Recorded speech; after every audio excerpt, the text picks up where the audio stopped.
Hi, it's Matt at Engadget. Today we're taking a look at the LG Prada phone. This is the Prada phone 3.0 by LG, to give it its full name. And yeah, it comes in this very premium box you see before you. Unfortunately, the materials it's made of don't exactly stand up to the branding. It's got this special backing here. It's a Serafiano finish, if I've said that correctly, which is Prada's patented leather finish, although unfortunately it isn't leather. It's actually just plain plastic. Although it does fit very nicely to the phone. It fits flush, and yeah, the phone itself feels very solid in the hand. It's only 9mm thick, and that is completely uniform throughout. You're not going to get a chin at the end like the Galaxy S2. At the top of the phone, you'll find the Prada branding. There's no LG on the face of the phone, although you will find it embossed on the back. But again, Prada takes pride of place really when it comes to how the phone's been labelled. Along the other side, you'll find the volume rocker, and at the top, this is where it gets mostly busy, you'll find the headphone socket alongside a one-touch camera button. Unfortunately, it's not a two-stage trigger, and a very solid feeling micro USB port. This is actually MHL compatible, so you will be able to connect it with HD devices.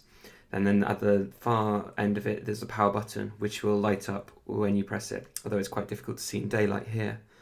Turning to the screen, it's a 4.3-inch screen. It's not a Super AMOLED, although it is LG's own Nova display that it likes to trumpet. It means it's capable of doing up to 800 nits brightness, which makes it really well suited for use outdoors.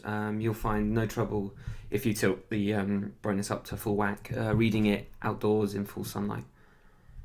At the bottom, you'll find the typical 4 Android capacitive buttons. From the left, you have menu, home, back, and search.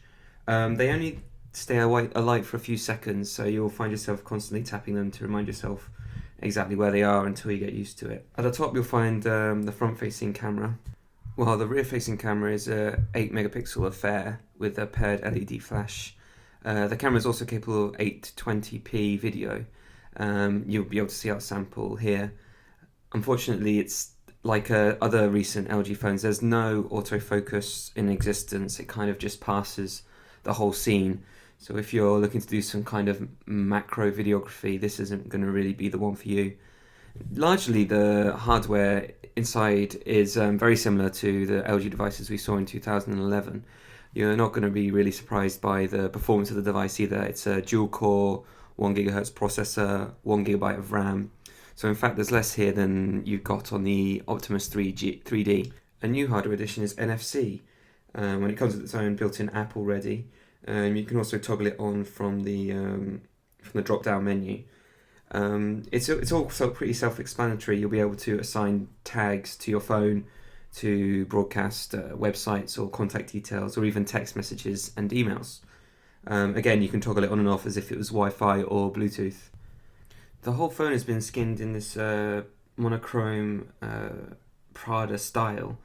As you swing around the pages, you'll see all the widgets built in already obey these style rules, as do most of the icons.